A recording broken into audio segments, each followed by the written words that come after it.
Welcome to fandom. তো চলে এসেছি আজকে আবার একটা ইন্ডিয়ান ফুটবলের আপডেটের ভিডিও নিয়ে। তো অনেকগুলো তো আপডেট রয়েছে, সেগুলো তো অবশ্যই দেবো।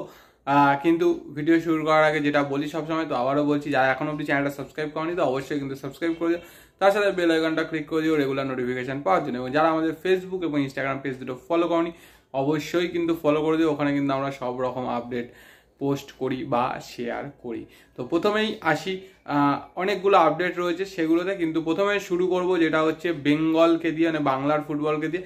তো এই মুহূর্তে যেটা খবর সেটা হচ্ছে বেঙ্গল সন্তোষ ট্রফি টিমের খবর দিয়েই শুরু করি। সেটা হচ্ছে বেঙ্গল সন্তোষ ট্রফি তো শুরু হচ্ছে কোয়ালিফায়ার রাউন্ড জানুয়ারি 16 তারিখ থেকে।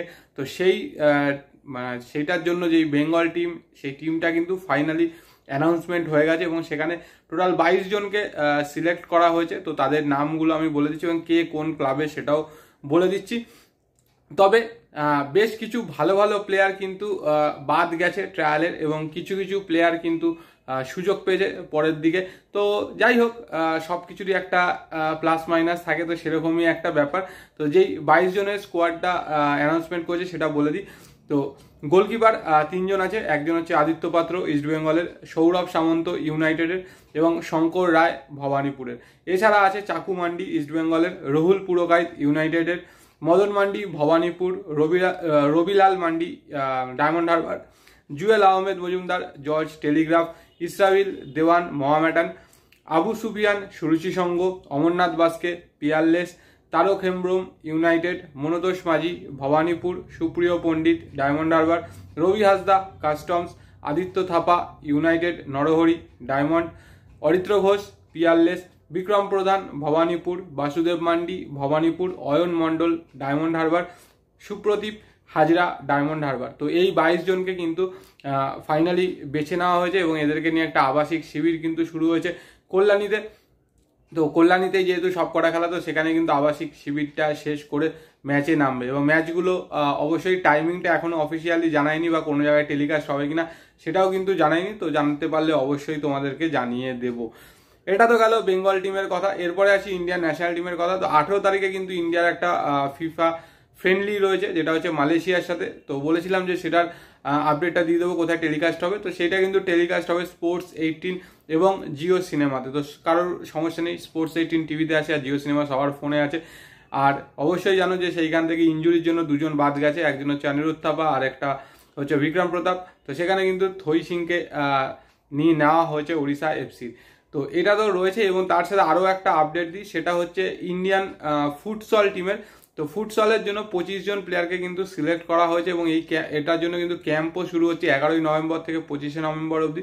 এবং তারপরে আরেকটা ক্যাম্প হবে 15ই ডিসেম্বর থেকে 7ই জানুয়ারি অবধি। আর এই ফুটসল টুর্নামেন্টটা যেটা কোয়ালিফায়ার রাউন্ড, সেটা কিন্তু হবে 11ই জানুয়ারি থেকে 19শে জানুয়ারি 2025 অবধি। আর এই এএফসি ফুটসল চ্যাম্পিয়নশিপে কিন্তু ইন্ডিয়া পার্টিসিপেট করছে এবং ইন্ডিয়া যেই গ্রুপে পড়েছে সেটা বলে দিই। ইন্ডিয়া রয়েছে কিন্তু এএফসি ওমেন্স ফুটসল এশিয়ান কাপের গ্রুপ বিতে, যেখানে হোস্ট কান্ট্রি ইন্দোনেশিয়া। তো ইন্ডিয়া ছাড়া আর যারা যারা রয়েছে, ইন্দোনেশিয়া, হংকং, পাকিস্তান, কিরগিজস্তান। তো এই 5টা টিমের মধ্যে কিন্তু লড়াই হবে।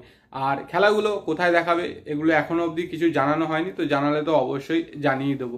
তো এগুলো তো মোটামুটি আপডেট ছিল। এরপরে আসি আইএসএল এর আপডেট বা অন্যান্য যে আপডেটগুলোতে। তো তার মধ্যে বলি, লাস্ট আইএসএল এ যে ডার্বিটা হয়েছিল সেটাতে বেশ কিছু বিতর্কিত সিদ্ধান্ত বা সমর্থক বা ক্লাব অফিসিয়ালদের মধ্যে কিন্তু অনেক ক্ষোভ বা বিতর্কের সৃষ্টি হয়েছে। তো সেটা নিয়ে কিন্তু ইস্টবেঙ্গলের আজকে একটা কার্যকরী সমিতির একটা মিটিং ছিল এবং সেখানে কিন্তু অনেক কিছু আলোচনা হয়েছে, সিদ্ধান্ত হয়েছে। তো যেই সিদ্ধান্তটা হয়েছে, যেটা সেদিনকে যেই ডিসিশনগুলো জানানো হয়েছিল বা ডিসিশনগুলো দেওয়া হয়েছিল, তার এগেনস্টে কিন্তু অ্যাপিল করতে চলেছে ইস্টবেঙ্গল ক্লাবের পক্ষ থেকে আইএফএফ এর কাছে এবং এফএসডিএল এর কাছে। এবং পর প্রচুর ম্যাচে এবং সব দলেরই কম বেশি রেফারির সিদ্ধান্ত বিরুদ্ধে যায় বা রেফারির এমন কিছু সিদ্ধান্তের জন্য কিন্তু খেলার রেজাল্ট চেঞ্জ হয়ে যায়। তো সেটার জন্যও কিন্তু তারা প্রতিবাদ জানাবে এবং এআইএফএফকে রিকোয়েস্ট করবে যাতে ভিএআর খুব তাড়াতাড়ি ইমপ্লিমেন্ট করা হয়। কারণ এআইএফএফ এর সচিব কল্যাণ চৌবে কিন্তু বলেছিল যে ভিএআর এর জন্য চেষ্টা করছে, মানে এই মিনি ভিএআর সেটা কিন্তু আনার একটা চেষ্টা চলছে, করবে বলেছিল। তো সেইটার জন্যই কিন্তু তারা আবেদন করতে চলেছে এবং মাহেশ বা নান্দাকে যেই কার্ডগুলো দেখানো হয়েছিল সেইগুলো নিয়ে কোনো যদি সিদ্ধান্তের পরিবর্তন হয় সেগুলো নিয়েও কিন্তু একটা দাবি জানানো হবে। তো এটা তো ছিল, এবং তার সাথে বলে রাখি আরেকটা, যেটা হচ্ছে সেদিনকে ডার্বিতে কিন্তু নাওরেম মহেশ সিং রাগ প্রকাশ করার জন্য বা সেই জন্য কিন্তু বোতলে লাথি মেরেছিল, এবং সেই জন্য কিন্তু তাকে সেকেন্ড ইয়েলো কার্ড দেখতে হয় এবং রেড কার্ড দেখতে হয়। এবং এই আচরণে কিন্তু যতদূর শোনা যাচ্ছে যে ইস্টবেঙ্গলের কোচ তিনি কিন্তু যথেষ্ট ক্ষুব্ধ, এবং তিনি বলেছেন যে নাওরেম মহেশ সিং এর এগেনস্টে কিন্তু তিনি স্টেপ নিতে পারেন, এবং মানে যেটা নেওয়া হয় সেটা হচ্ছে জরিমানা করা হতে পারে। তো এরকমই কিন্তু শোনা যাচ্ছে। তো দেখা যাক, সেটার এখনো সিদ্ধান্ত হয়নি, সেই সিদ্ধান্তটা সম্পূর্ণ কোচের নিজস্ব। তো সেই জায়গা থেকে কি সিদ্ধান্ত নেয় ইস্টবেঙ্গলের কোচ অস্কার, সেইটাই কিন্তু দেখার। আর বলে রাখি এই মুহূর্তে ইন্ডিয়ান ন্যাশনাল টিমের কিন্তু ক্যাম্প চলছে হায়দ্রাবাদে। ক্যাম্পটা কিন্তু অলরেডি শুরু হয়ে গেছে, কারণ এখন ফিফা উইন্ডো, তো এখন কিন্তু কোনো আইএসএল এর খেলা নেই। তো উইন্ডোটা শেষ হওয়ার পরেই কিন্তু আবার শুরু হবে। আর সেই জায়গা থেকে কিন্তু সবাই টিম গোছাতে শুরু করছে, মানে মহামেডানোর চেষ্টা করছে যাতে টিমটা ঠিকঠাক মতো গোছাতে পারে। সামনেই উইন্টার ট্রান্সফার উইন্ডো ওপেন হতে চলেছে। তো সেই জায়গাতে কি কি চেঞ্জেস করা যায়, তো সেগুলো নিয়ে কিন্তু কথাবার্তা বা আলাপ আলোচনা কিন্তু সবার মধ্যেই চলছে। আর উল্টো দিকে আরেকটা বলে রাখি, সেটা হচ্ছে আই লিগের কথা। তো আই লিগ তো খুব তাড়াতাড়ি শুরু হবে, এবং আই লিগ যেটা শোনা যাচ্ছে বা আপডেট, আই লিগ কিন্তু দেখাতে পারে সোনি লিভে কিন্তু দেখানোর কথা রয়েছে আই লিগ। আর যদি এটা হয় তাহলে তো খুবই ভালো, আই লিগের যথেষ্ট প্রচার হবে, এবং সোনির মতো একটা ব্রডকাস্ট পার্টনার যদি পাওয়া যায় তাহলে কিন্তু এটা বিশাল বড়, মানে আই লিগের টিমগুলোর জন্য খুবই ভালো যে প্রচারটা প্রচুর পরিমাণে হবে। এবং বলে রাখি যে আই লিগে লাস্ট 2-3 বছর ধরে কিন্তু বেশ কিছু দল কলকাতায় তাদের হোম গ্রাউন্ড হিসাবে ইউজ করছে, যেরকম গত বছরও করেছিল ট্রাও, নেরোকা, এবং তার সাথে কিন্তু ইন্টারকাশিও ছিল।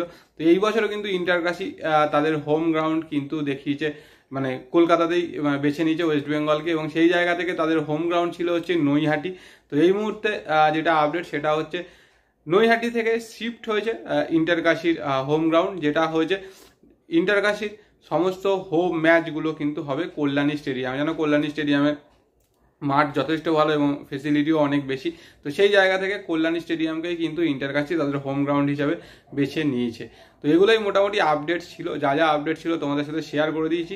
আর আরেকটা কথা, যেটা হচ্ছে আগের দিন মোহনবাগানের খেলা ছিল। তো মোহনবাগান সেই ম্যাচটা কিন্তু 1-1 গোলে ড্র করেছে উড়িষ্যার সাথে, যদিও অ্যাওয়ে ম্যাচ ছিল, যথেষ্ট ভালোই খেলা হয়েছে। হয়তো জিততেও পারতো, উড়িষ্যাও জিততে পারতো, মোহনবাগান জিততে পারতো। তো যাই হোক, ড্র হয়েছে। আর মোহনবাগান কিন্তু এই মুহূর্তে গ্রুপ মানে লিগের বেশ ওপরেই রয়েছে। তো সেই জায়গা থেকে পরের ম্যাচগুলোতে কি হয়, কারণ এখন সব প্লেয়ার ন্যাশনাল ডিউটিতে আছে, ফিরে আসার পর কিন্তু আবার টিম প্র্যাকটিস শুরু হবে, তারপর আইএসএল শুরু হবে। তো এগুলোই মোটামুটি আপডেট ছিল, যা আপডেট ছিল তোমাদের সাথে শেয়ার করে দিয়েছে। তোমাদের যা বক্তব্য অবশ্যই কমেন্ট সেকশনে কমেন্ট করে জানি। আর ভিডিওটা ভালো লাইক শেয়ার তো অবশ্যই করে, এবং যারা ফেসবুক ইনস্টাগ্রাম পেজটা ফলো করেন অবশ্যই ফলো করো। তো চলো আজকের মতো টাটা।